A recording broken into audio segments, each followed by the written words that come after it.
Well, good morning, everybody. It's Jenny Van West coming to you live from the Postcards studio where it's always 70 and sunny. And today is no different. Outside, it's about 45 degrees. It's spring in Maine. Anyway, we have a wonderful show lined up for you today. I'm so happy to be here with my dear friend and longtime friend and colleague, Gary Lemons. Amazing poet, yoga teacher, guitar dealer sometimes, and other stuff. And we're going to be talking poetry and lyrics, and we have a long history together and separately as writers and publishing and all kinds of other things. So anyway, and whatnot. And if you're just joining us the first time, you can write to us at P.O. Box 1252, Westbrook, Maine, 04098. We read the mail on Mondays, and we could be reading your mail. Why don't you send us a little something in the mail? We were talking on Monday. The topic was making changes. So, or anything about poetry and lyrics, or anything you care to share. Just hello is also fine. So, anyway, let's get to it, shall we? When you're down and you're blue and you don't know what to do, just write a postcard. When you're feeling fine and there's something on your mind, just write a postcard. Oh, the frogs are coming out of hibernation. Don't you know Grandma loves this show? She listens every time. You don't need a reason. You don't need a rhyme to write a postcard to P.O. Box 1252. Just write a postcard. 04098. Just write a postcard to Westbrook, Maine, 'cause Grandma loves this show. Well, welcome to Postcards, everybody. I'm super duper excited to be here with my dear friend Gary Lemons, and we're going to bring him in just a second. I want to say a quick hello to whoever's here. Good morning, Diggy, coming in from California. So anyway, Gary, I think it's time. Let's just do this. I think it's time to talk about National Poetry Month, poetry and lyrics, your new book. Here we go. Good morning, Gary. Good morning, Jenny. Hey. How's it going? Awesome. Yeah. Especially right now. I get to see you at least long distance. I can see you. This is awesome. I know. Well, we've been keeping up periodically with notes and happy birthdays and all that good stuff, and living life to the fullest, wherever that is and however that is. And so I'm just so glad to get to sit down with you this morning. We've sat down a couple times. And walked some beaches together and edited some books together. And yeah. So today's topic is poetry and lyrics. So let's see where we go with that. And you've got some poems lined up to read from, I'm not even going to ask. I'm just going to let it happen when it happens. Yeah, I don't even know either. So you'll see. I've got a bunch of them here. Yeah. So maybe a quick introduction of who, what, where, when, why, and what's the newest thing that's coming out of your world? A little bit about that. Well, I have a new book that was I just signed the contract with Red Hen Press called The Book of Spells, and it's my brand new thing, and I'm going to read a couple poems from that today. That's exciting. And it's still a draft. It won't come out for a couple of years, and how that is going through the edit process, and it will change. But I'm very excited about it, and very grateful to Red Hen for all their support through the many years now. Yeah, I've been an author with them. Yeah. So that's what's happening currently with my poetry self. Yeah. That self over there.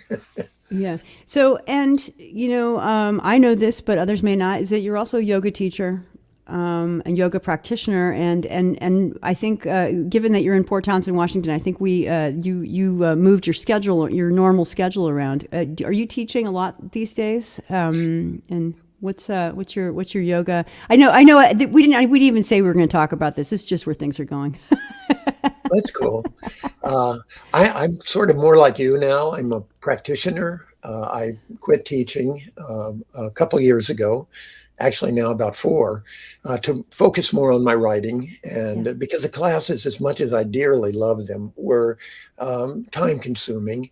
And so I just do my daily practice, and that nourishes the whole rest of my life. As you know, 'cause you also practice. Yeah, I do, and I haven't been a great practitioner the last couple of years. But oddly enough, you know what did the amazing reboot on my yoga practice? Breaking my leg. Really? Yeah. Yeah, I was in Wow. the process of restarting my yoga practice. I had been practicing every single day, got thrown off a horse, broke my ankle, had to get surgery. And That's right. it was those 30 days before I broke my ankle that were critical. And then I had to adapt my practice. So, Yeah, yeah. as one of my teachers said, if you have a problem, sometimes it's easier to get through these, slumps that we have with, Yeah, you have a problem to work with. And a broken leg is a pretty big problem. it really is. Yeah. And just the trauma of being thrown, that Yeah. whole unexpected time in midair where you have no control. Where the period of time you're talking about, it feels like it's about 20 hours, and actually it's about a second and a half. Exactly. Exactly. I have been thrown from horses. I know just what you're talking about. Well, Gary, it's so great to be with you. If you're just joining us, this is Postcards, and we're speaking with Gary Lemons, coming to us live from Port Townsend, Washington. And so briefly, I want to step back in time. Okay. And talk about why we're here together, you and me, today during National Poetry Month, talking about poetry and lyrics. We've been having conversations since about 1992 about poetry. That's when I first got introduced to your work from Mary Jane.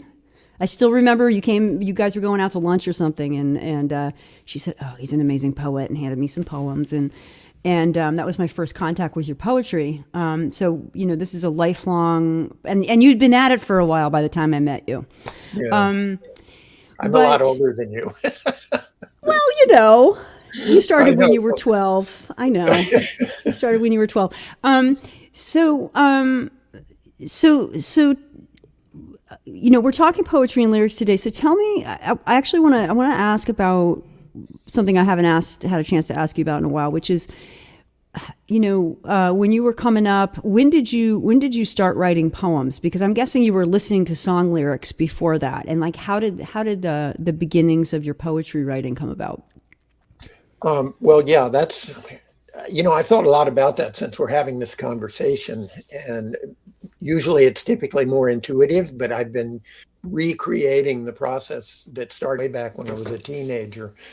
And the whole thing about rock and roll, which is where I started to get into lyrics, and particularly Bob Dylan back in the early 60s, was separate from poetry because my poetic influences came from teachers I had in particularly high school who never referenced song lyrics. They talked about some of the masters, Emily Dickinson, Yeats, Eliot, and Sexton, people like that. And so I never put it together that you could take poetry and make it into music, or the other way around. It just never occurred to me until actually this program. No, I'm just kidding. Great. This is the beginning of a lifelong conversation. Yeah, right. It was a slow process where I started to actually think, wow, if you say these songs out loud like they were poems, they were beautiful, especially Joni Mitchell or Bob Dylan. When you recite their songs, it's beautiful poetry. So, yeah. Yeah. So let's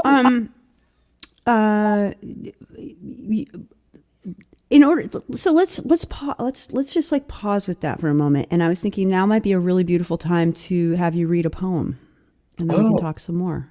What do you think about that idea? I love any opportunity to read a poem. So tell us tell us a little bit and lay it on us, Gary. Okay, thank you. I'll read a poem I have a couple prepared from the Book of Spells, which is my newest work. And the book is unusual for me because I began to see that poetry, and really all spoken language, is a way of creating something around you, either positively or negatively. And the poems then become possible ways, using language differently, to recreate the reality you live in. Holy smokes, yeah. So and yet as a poet, I'm not doing that blatantly. I hope there's a sort of subtle undercurrent that isn't immediately obvious, or then it would be prose. That's another show. We'll do that show next time. Okay, I'll read a poem called, this poem is, well, that's the other thing. Every poem in the book is called Spell. They don't have individual titles. So it's the Book of Spells, and every poem is called Spell, which made the index really easy. Yeah, it's page 1, 2, 3, 4, 5. Yes. Yeah. So anyway, this poem is called Spell, and it has to do with growing up as a child. And in my community, and I understand from friends that this happened in other places, there were games children played, and they were early games that taught us a lot about integration or separation. There were opportunities for bullying or compassion, like think of dodgeball, a terrible thing where you try to hit somebody with something. And this game too was sort of about children being left out. And I didn't know that at the time. It just kind of seemed like fun, but it was called Red Rider. Oh, yeah. And it was this thing where people formed a line, joined hands, and then a kid had to run and pick a place where they thought they could break through the hands and get to the other side. If they broke the hands and got to the other side, then they were part of the group. If they couldn't and were thrown back, then they were sort of exiled. And that's a lesson you learn when you're 8 or 9, and you think, wow, this is. So anyway, this is what that poem is about. Okay. Okay, wonderful. Gary Lemons here on Postcards. Spell. A skinny child, boy or girl, don't matter, staring at a line of friends with their hands joined, a hard line, hands gripped tight, gonna keep you out, a wall which only the determined or crazy might break with luck and courage, and of course, the heart-thumping fear of being left out. Red Rover, send someone right over. I charged the line, hit the weakest link with all my strength. 2 girls, maybe 10 years old, way smaller than me, with braces and zits and bangs and knee-length skirts with tennis shoes and ankle socks. I hit the place where their hands gripped one another, hit them at a full run, but I couldn't break them. Their hands held. I bounced back, unable to enter, small, raggedy, a power in them like whispers in old telephone wires. They held. They were sisters. They held.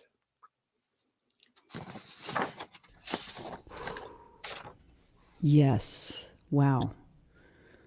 I haven't thought about that game in a very long time. Yeah. But I remember that game too. And one thing that comes to mind, Gary, is as we're talking about this, is that, I don't know, it was about 10 years ago when I started to notice I was playing in a honky-tonk band, and I was playing all these, like really wonderful old classic country, dysfunctional love songs, front to back, And I was noticing that some of the folks who were involved in that kind of music, like their lives kind of resembled that. And it was like, well, where did that begin? Yeah. And I realized as a songwriter that that if I was going to be saying these things over and over and over again, the repetition, if I was lucky enough to have an audience, I would be saying this to them over and over and over again. And I started to experiment with writing, let's write what I want to have happen, which of course abjectly failed. But at the same time, it became, I was like, no, my life does resemble these songs over time. Like I feel this resonance with what they're saying. So I'm really excited to hear you talk about spells, and that these poems in this new manuscript are entitled Spell. So was that an obvious choice, or did it unfold as the poems came out? The titling of these poems. Yeah, it was an extremely eclectic process because I started allowing myself there was no censor saying these poems have to go this direction or that direction. They have to be thematically tied. What I was finding is that childhood, and likely for everyone, is still extremely formative in who I am today. Yes. Lessons learned back then, which makes it really important how we treat children when they're very young. These were realizations that occurred in the writing of the poems. And though I knew them sort of conceptually, I began to feel them more in my body.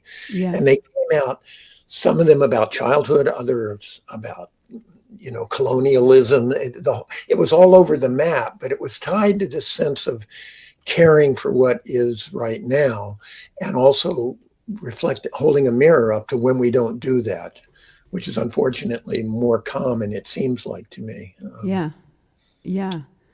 Well, if you're just joining us, we're speaking with poet Gary Lemons, coming to us live from Port Townsend, Washington, longtime friend and colleague of myself and many, many other people. And we're discussing a bit about poetry and lyrics. Gary just read a poem from his new unpublished manuscript, The Book of Spells.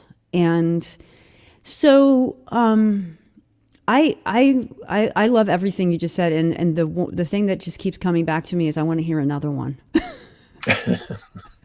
Would you mind? I know I said we do like 2 to 4 poems, but I'm like, oh, can we just read your new book? Or whatever else comes up.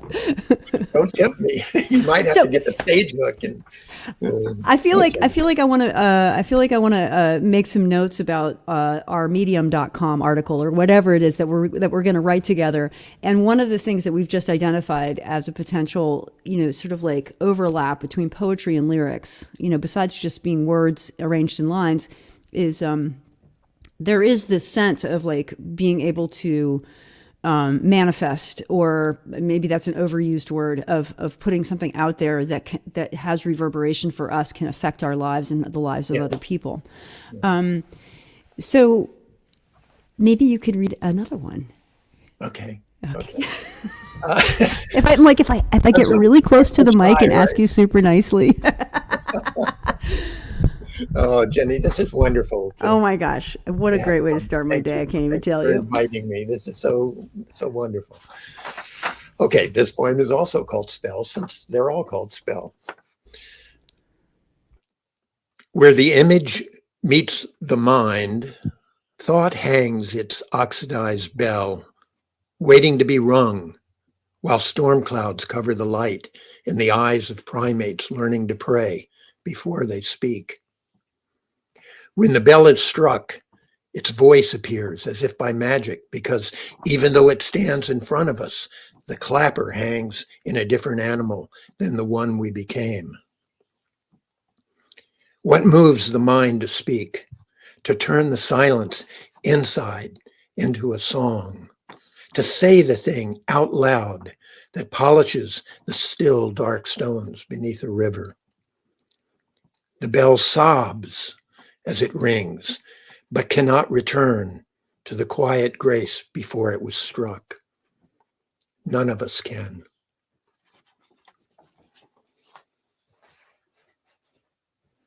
Amazing new poem by Gary Lemons.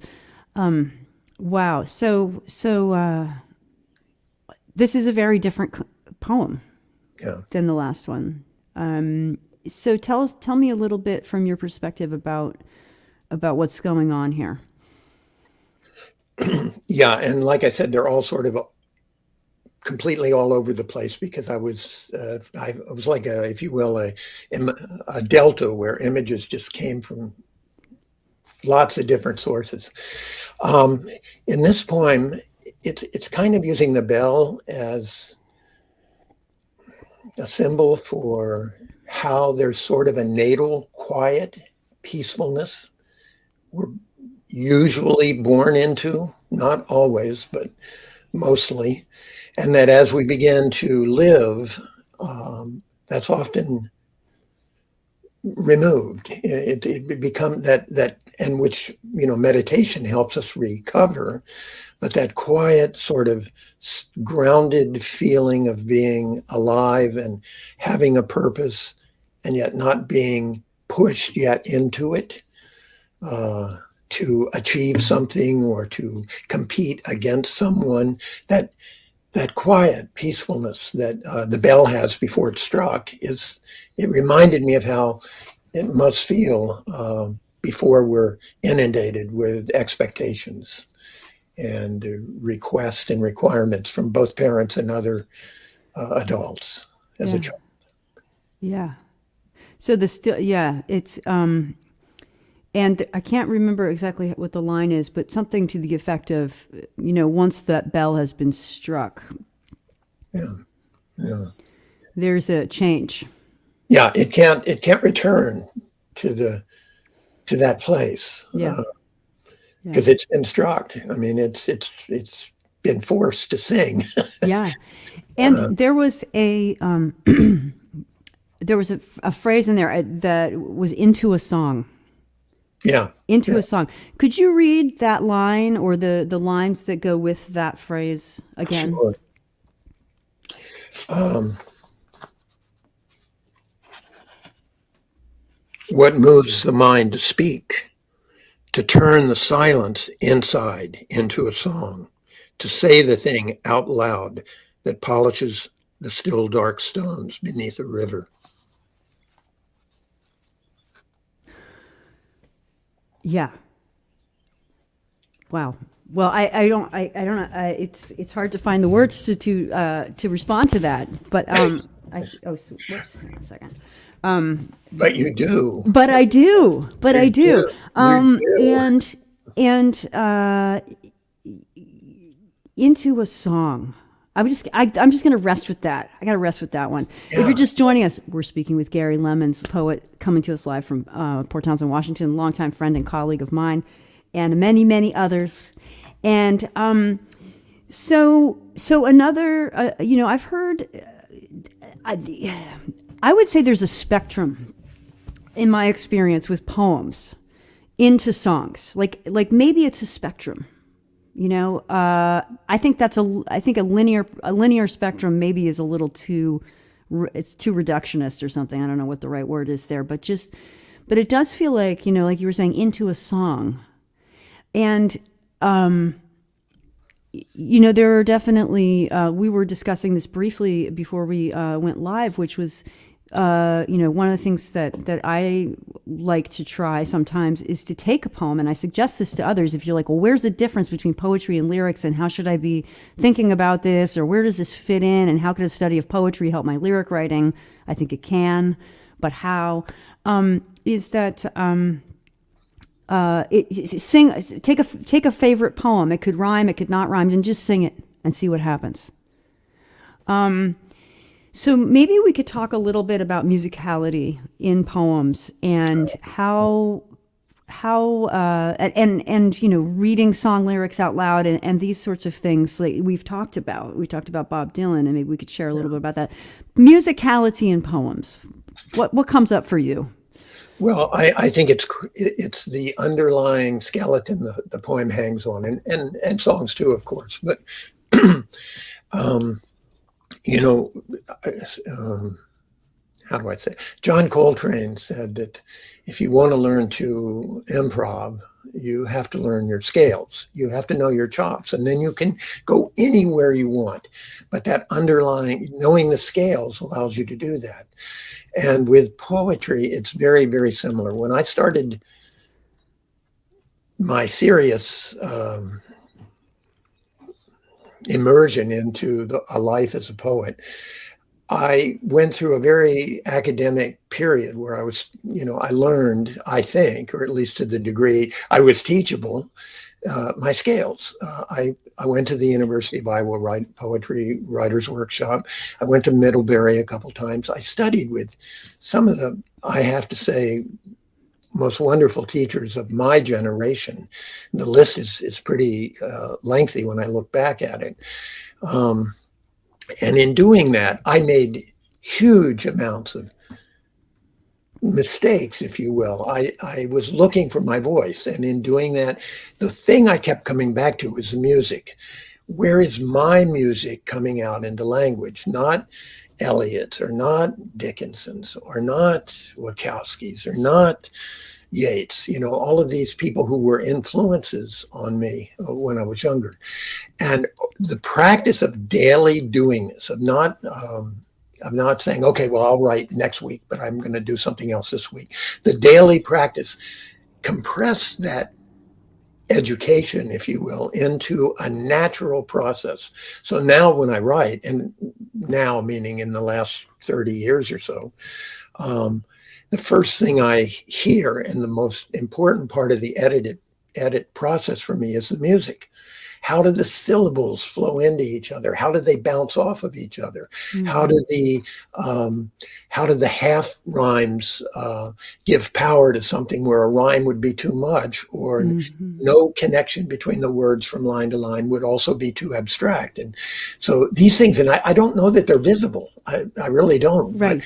But to me, they are. They're sort of like the blueprint I build everything on, and that is the music. I talk a lot about that. Yeah, class and with my friends. Yeah, one of the things, if you're just joining us, we're speaking with Gary Lemons from Port Townsend, Washington. Amazing poet, is just published his 8th collection. Am I right about that? And we've been discussing the relationship between poetry and lyrics, and this is a very rich discussion, and it could go on for days. Days. Yeah. Okay. I'm game. Okay, great. One of the things I wanted to pick up on one thing that I heard in you made me think of many things in what you just said, but one of the things was musicality, and sort of like how you're structured. I'm just going to extrapolate here. How you're structuring lines. Words that relate to each other through any number of musical types of relationship. Rhyme is one. There's a whole lot of different ways that words can relate to each other on the page and when spoken. One of the things that I see in newer songwriters that I think is something that what you just said that can be informed by is that one does not have to rhyme perfectly. This is something that I see people do. They feel boxed in by or safe inside of. And one of the things that I love to do when I'm writing is see how far I can push that and see how far away from an identical position in the line I can move that rhyme, or maybe even put it in a totally different part of the line and still have it come out sounding, neatish, a little tidy. Yeah. And like you were saying, nobody else might notice that, but somebody who was really analyzing things would notice that. Exactly. Yeah. So these hidden ways of working with musicality and informing the experience of the listener without necessarily being, set inside this very strict structure. That's a whole other topic. We could start a whole podcast together, Gary. I think we are. But let's. I don't know if your viewers know this, but you at least.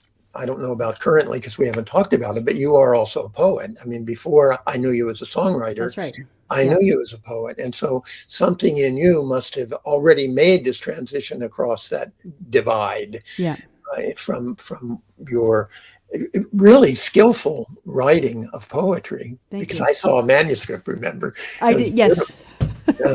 I remember that. Yeah, it's incredible. I still have it. And thank you. And then suddenly you made that leap, which of course I have never made. So you have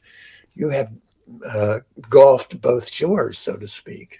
Is that- Well, yeah, and we both have, which is why we're sitting here talking about this, because you have a great love of songs and music, guitars, and you have you have a business with a friend who's a friend and colleague who's a luthier, reselling guitars. So music, I know, rock and roll and music I love music. is All of deep it, in yeah. your world. Have you written songs? I can't remember. I don't know if we've ever talked about this. No, I have, but they just are, pew. Really? Oh yeah, Yeah, they don't. They really. just don't. They don't come together in the way that you want. I don't see how people do it. I'm wondered that you can do what you do. Yeah. Hey, back at you. Back at you. You know,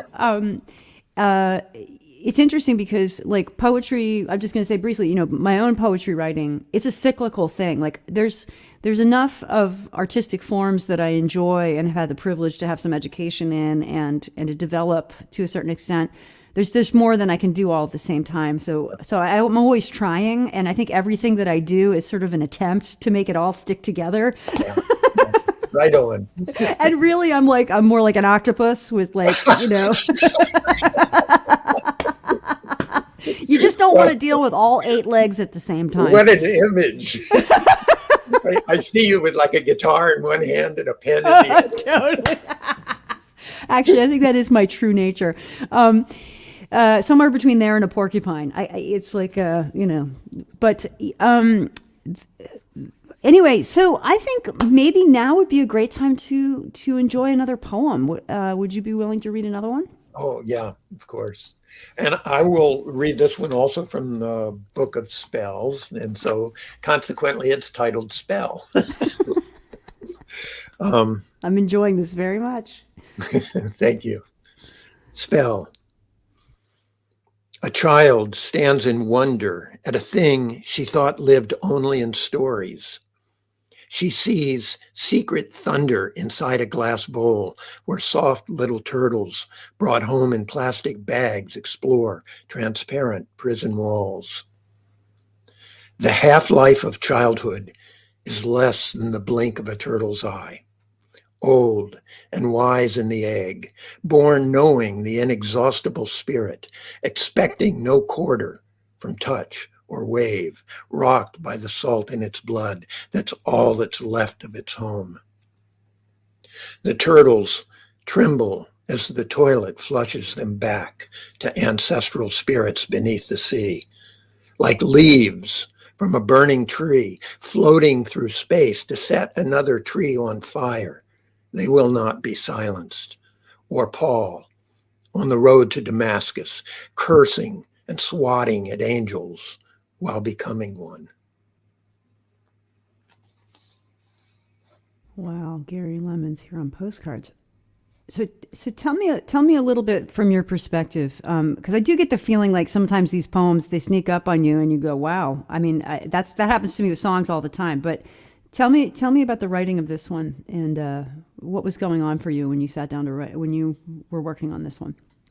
Well, I, like with Red Rover, there's all these memories from childhood that are sort of carbonated inside of me, and they come out. And I remember as a kid, and likely other people from my generation, and maybe even currently, remember that, parents would bring baby ducks home at Easter that were all dyed different colors. And of course, you'd have them on Easter Day and they would die. And who knows where they went, because I was 6 or 7. But my strongest memory is these turtles brought home from pet shops, little tiny terrapins in plastic bags. And you had a glass bowl with rocks in it, and you let them loose in there. And after time, either the parents got tired of the smell, or they died, or somehow or another, I remember them being flushed down the toilet. Yeah. That was not unusual in the 50s and 60s, and who knows today. Right. And that those kinds of things are there in you always. And what do you do with them? You can forget them, and sometimes I wish I could, but the truth is they teach you something. And what they, I hope, taught me in conjunction with my yoga practice is something about compassion and the oneness that exists between all of us, and what a loss it is, no matter how small or great, when something is mistreated. And so there's that in there. And the ending line is, Paul on the road to Damascus was cursing God, and at the same time he was becoming a disciple without knowing it. So there's something about these things that are done to us that we or participate in willingly in some cases. They change us. Somewhere out in the future we become different because of it. Something like that. I think that was it. That's amazing. We're speaking with Gary Lemons, coming to us live from Port Townsend, Washington. Wonderful poet. Just has released eighth book of poems from Red Hen Press, Original Grace, and you've been reading from a new manuscript. And this feels like, I love being in this space with you, Gary. We've done it a couple of times. Once in particular, when when we were working together on your book, Fresh Horses. And, I think when you were speaking earlier, I just wanted to say this, okay? This is part of what came back to me. We were speaking poetry and lyric. It's from Odysseus Elitist, translated by, versions by Olga Brumis. A kind of courage poetry gave me to be kite for the wind and wind for the kite, even when the sky is missing.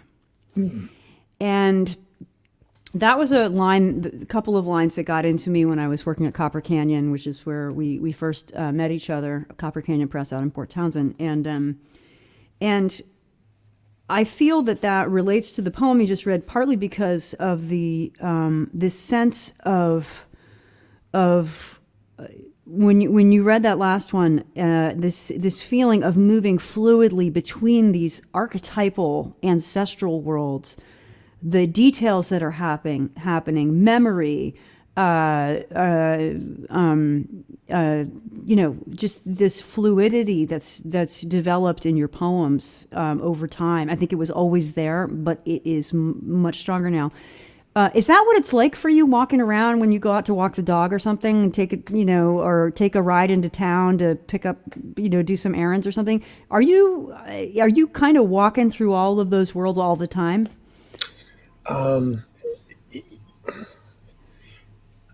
Yeah, it's part of the topology of my existence, but I'm not anchored there. I mean, I can fly off and have a huge good time without ever thinking about that stuff. But I come back to it, and it's systemic to my organism, and I think to everyone's. And then it just is a matter of listening inwardly. There's a voice in there always talking, and I'm convinced that's true for everyone. And to the degree that you put it on mute or you diffuse it through other activities, that's part of the practice of whatever you've chosen to do in your life and be in your life. As a poet, it's a critical source of not just information, but awareness, both for myself and others. Because nothing happens in a vacuum. The thing with the turtles, that involved my parents and my neighbors, and the whole thing is all of the experiences we have as individuals are connected to the experience globally. I really believe that, and I know you do too. So most definitely, definitely. And if you're just joining us, this is Postcards. I'm coming to you live from Portland, Maine, which probably makes Gary feel cold. I remember when I told you I might be moving to Maine, you said, I just feel cold. I don't know if you remember that. I know. It's making me cold thinking of it. Yeah. Well, it's interesting because like what you're talking about, I mean, the way I would rephrase like sort of my own words would be like, that's a space that you know how to access. That's that's a convergence of past, future, a timelessness, eternal kind of a space where, with all of memory being mixed in there and current things that are happening, of sensory experiences, etc. And one of the things that I think is so interesting and unpredictable is the way that memory can influence what we create, and when and how. Yeah. And I also, when that image of living things being flushed down the toilet, I remembered that time. Yeah. It was I was a little couple years behind you time chronologically, but I remember that. Yeah. And how horrifying that was as a child. Yeah. Yeah. And that it was just, but like you were expressing, here you are later in your life, never having forgotten. Yeah. Yeah. And really recognizing like that, I mean, this is my own perception of what you read, recognizing how important it is, because of how it over time has bloomed into, continue to remain in your awareness, Yeah. and inform that awareness in different ways over time. Yeah. So I don't even know what to say right now. So okay, so let's recap. Let's recap. We're talking poetry and lyrics overall. We've come up with a couple different things. One, and this is another one, which is how do we access what we're going to write about? And people have a lot of different ways to do that. Mine maybe would be more akin to what you're talking about. When I'm writing songs, I'm always trying to, the first thing I do is I'm tapped into that space, and I try and stay there as much as I can. And I have to kind of, one thing I need to help with is turning it off, occasionally needing to turn it off. But the problem is, these things do not respect my schedule.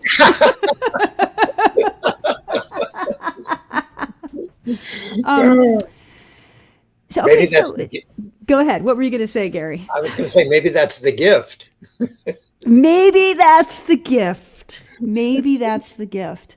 But if we were 100% gift, we'd never get anything written. That's true. Right?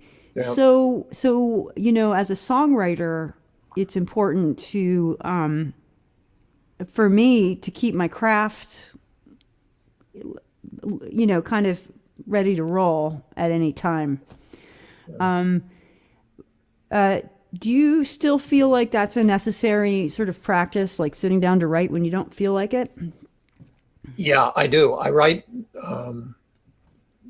with great discipline because I've mentioned this on a couple interviews recently for some reason because it's come up, but I audited a workshop with William Stafford back in like 1968 for 2 weeks. Oh, this makes me And happy. one of the things he said was, and I never have forgotten this, because before that I was writing when I felt like it, when I didn't have a hangover, or when I did have a hangover. Mm-hmm. But I wrote when it was like the spirit moved me.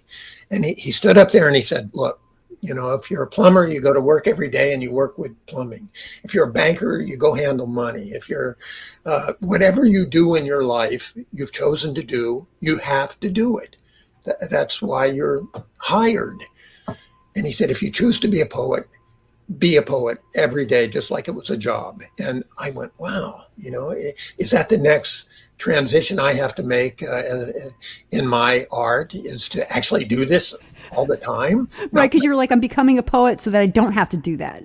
Yeah, right. And when I don't, yeah. And so that really stuck with me. And ever since then, I have written, with rare exception, almost every day for at least an hour or two. And even when I was, fishing in Alaska or working, high steel, all the various manual jobs I've had over the years, I was able to find that little niche of time to do my practice. So, but you know what? When we talked before this show, you said you might sing a song, I did. I'm hoping you might still do that. Okay, so let's do that. So, if you're just joining us, Jenny Van West coming to you live from the Postcard studio in Portland, Maine, and speaking with my dear friend and longtime friend and colleague, Gary Lemons, out in Port Townsend, Washington. And so I want to play a little song that I didn't write, actually, and it's one of my North Stars, in terms of structure, in terms of, I love to write songs that sound like they could have been written 50 years ago. It's something I really, admired about, for instance, like the writing of Gillian Welch, who I'm sure, you know her writing. And it's, she has a way of writing these songs that's like, but that sound old. And so this has been one of my North Stars. I learned it from Pete McCracken out in Port Townsend, in a little farmhouse where I was renting a room on Lincoln Street, 1614 Lincoln, where I lived one time. And I think I was about 24 at the time, and fell in love with this song. It's a song by Fred Rose. It was recorded by Hank Williams, and it's called Waltz of the Wind. And poetry and lyric, that's what I'm going to be thinking about as I sing this. You were there in my arms, alone in the moonlight. The trees played the waltz of the wind. And it was there that I knew I'd love you forever and dance to the waltz of the wind. The stars above you shone down in your eyes and told me the night would never end. And still I'm dreaming of you till we meet tomorrow and dance to the waltz of the wind. I'm just going to pause there because that's the entire song, and then, et cetera, for dancing, God, Jenny, that is so beautiful. Your voice. Oh, thank you. Thanks, Gary. Goosebumps. Well, that's wonderful. And, that's a really I appreciate that. I'm glad it gives you goosebumps. That's what I'm always hoping for. So thank you. Right. And one of the reasons I wanted to play that song for you, not only because of the Port Townsend connection, because it just seemed appropriate, but it is a song that, like some of these memories we've been talking about, these games and other things. This is a song that's never left me, and I do believe that certain works of art, they have almost a free floating quality, and they have the ability to attach themselves to certain people, and we can either roll with that or not. Sometimes it's not a good thing. Sometimes it's like, oh, I can't get that image out of my mind, and I don't want to see that anymore. Can't unsee, that sort of thing. But this song is so beautiful and perfect, and I think from a poetic standpoint, it does the thing that a good poem, that I want a good poem to do for me, which is to put a picture in my head. I had a kid say that to me. Long time ago, she said, I like your poems because they put a picture in my head. Uh-huh. And I was like, that's the highest compliment. If somebody can feel and experience something like that. Puts a picture in my head. There's also this sense of like a breeze, the sound of the trees. We know that what that sounds like when the wind kicks up and it goes through the top of the evergreens. Yeah. I picture, pine trees, but that sound of that shimmering sound almost of the wind moving through the needles of an evergreen tree. And it doesn't say evergreen in there. Yeah. That detail is not necessary in order to feel that. So, thank you for asking me to share that. Thank you for doing it. And just to bump onto that a little bit, one of the things that I got is the smell of pine trees. When you were saying, that particular smell of a pine forest and the wind blowing through it. I was inundated with that. That's awesome. Yeah. It's a perfect little song in my mind. I had an interesting experience with that, talking about, sort of poems as spells.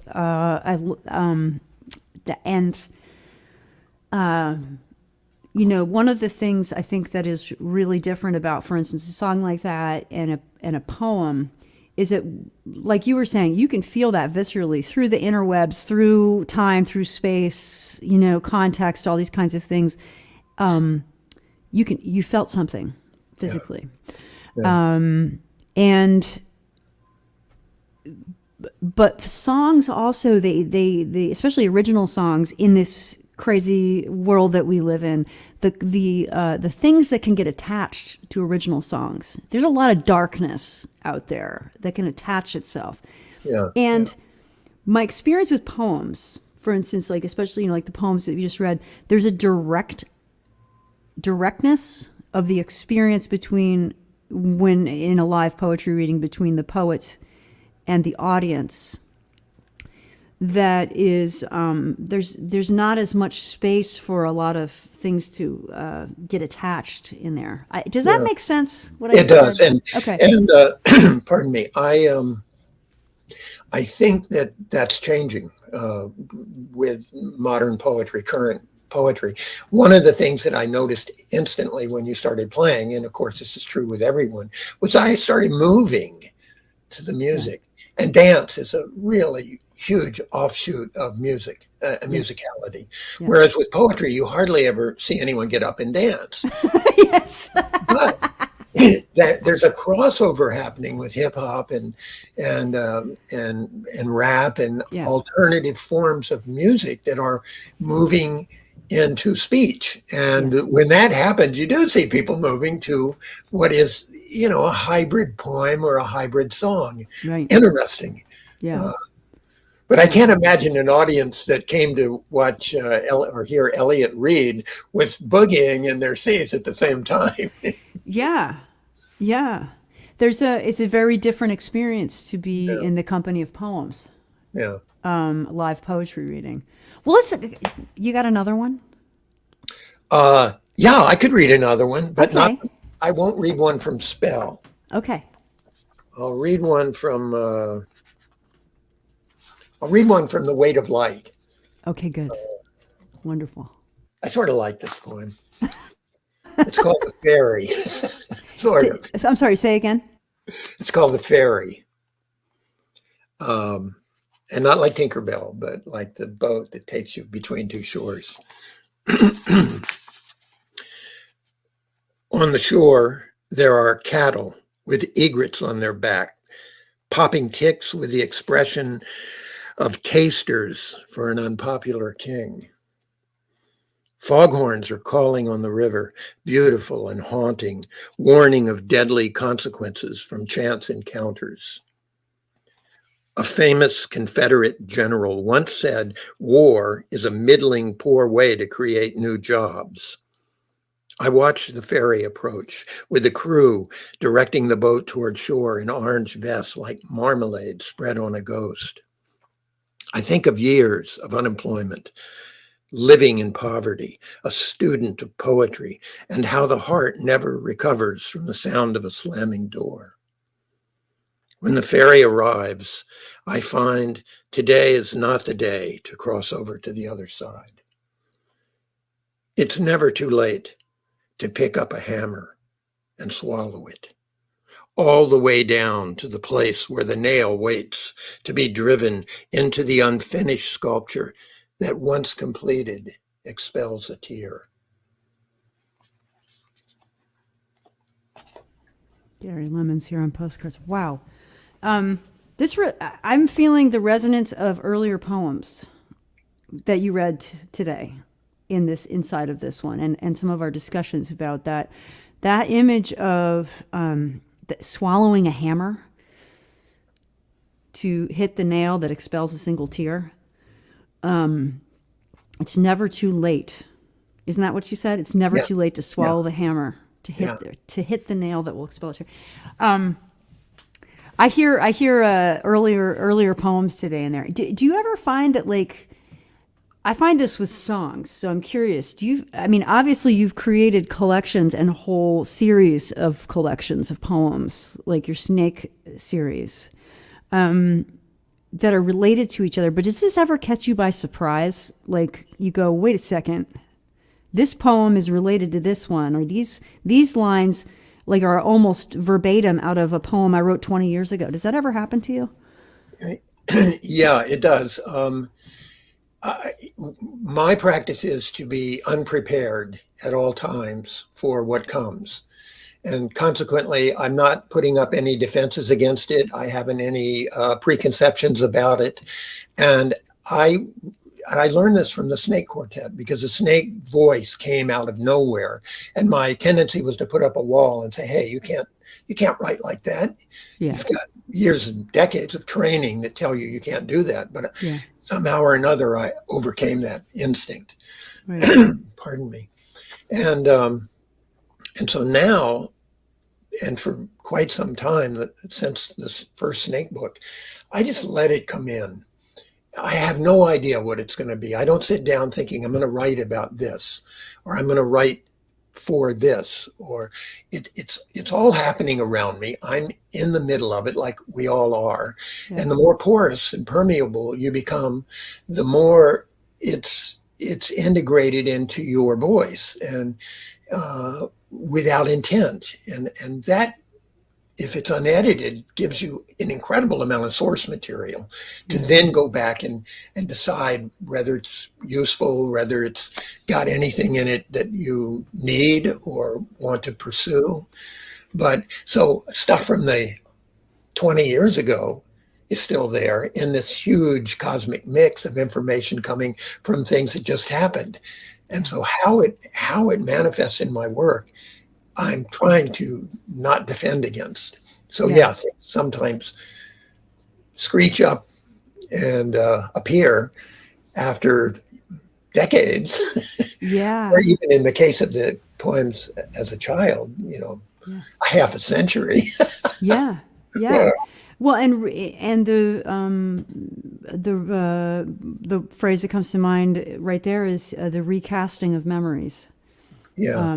That's beautiful. And memory being this living thing that goes subterranean sometimes and comes back. And oh my gosh, there's just so many topics we could go. There's so many directions we could go with this. I feel like we just kind of opened it up, but we're actually just about out of time. So I was going to say, I would love it if we could go out with one more poem from you, if you're willing. Okay, thank you. Okay, I want you to think about that. I'm gonna say a couple things, do a little housekeeping here while you're thinking about that. If you've been with us, we've been speaking with Gary Lemons, poet and all around great human being, longtime colleague and friend of mine, and always learn things from you, my friend. And I'm just grateful for our association. I'm so grateful that you got up at the crack of dawn in Port Townsend, Washington, and disrupted your lovely Northwest morning. I'm just imagining it's a little foggy or something. Yeah. and I learn from you every time I'm around you as well. It's a mutual experience. Well, that's really true. That's when that stops being true. Maybe we'll stop hanging out, but I don't ever foresee that happening. No, me either. So Gary, thanks for joining us today, for talking about poetry and lyrics. There's a whole bunch of little things I want to go back and review this show and draw out a few things. I feel like there's a nice little piece of writing, and maybe some poems again. Yeah, I hope so. Yeah, well, it's definitely important. I can't say my debt to poetry is enormous in my life, and I wouldn't even know. I could write a whole book about that probably, but it would be a book that probably about 6 people would want to read. But that's okay. You're on the list. I'm on the list for sure. Yeah. So, but Gary, thanks again. And there's a hello from Neil Wood here, and saying superb. Oh, thank you, Neil. And hey, Neil. And so let's go out with a poem today, if we may. Thanks for being on Postcards, Gary. And then, if you don't mind, just stick around after at the end of the broadcast. We'll say hello and goodbye. Don't disappear right away. Okay. Okay. All right. And as an aside, I have read all short poems. People that know my work think, God, do you ever write a short poem? And I do, actually. You've written a couple. Dia de los Muertos is a single poem in a book, 100 pages. So that's more typical. But I read short poems today. This poem is called The Orphan. And it's I'm reading it because of my complex sorrow over the situation in Ukraine right now, but in general, everywhere. Yeah. Pardon me, I forgot my water. The children don't care who made the bombs, or who shaped them, or whose dollars launched them. It's enough to know the same light that softens the edges of hard days may burn through party dresses into bones. People without families run, but parents gather their children in their arms and build a shelter from love that holds everything in but keeps nothing out. Tomorrow, the headlines will speak of a terrible pilgrimage made by distant people toward a shrine that demands nothing less than everything they have as penance for being born in their house and not yours. You wake up in the night. A child stands in the darkness by your bed. She says, I am your child. Don't go back to sleep. This is not a dream. This is the moment your suffering ends. Thank you, Gary. Well, Gary Lemons, this has been tremendous. Thank you so much for being on Postcards, helping touch base with each other and with poetry and lyrics. And I would love to hear from anyone listening in if you have something you want to share about the relationship between poetry and lyrics. It's National Poetry Month all month. In fact, it's always Poetry Month for me. Any old time, write me a postcard. P.O. Box 1252, Westbrook, Maine 04098. Gary Lemons, his books are available from Red Hen Press. You can also find all the links at GaryLemons.com. All the things you could ever want to know about where to find his work and what he's up to. And Gary, I can't thank you enough for being with us this morning. And stick around for a second. We're going to play the postcard song and go out. This has been a wonderful conversation. Yay. When you're down and you're blue and you don't know what to do, just write a postcard. When you're feeling fine and there's something on your mind, just write a postcard. Don't you know Grandma loves this show? She listens every time. You don't need a reason. You don't need a rhyme to write a postcard to P.O. Box 1252. Just write a postcard. 04098. Just write a postcard to Westbrook, Maine, 'cause Grandma loves this show. Thanks everybody for tuning in. Lots of love sending out there to the world of postcards and beyond. And thank you again to Gary for being on the show.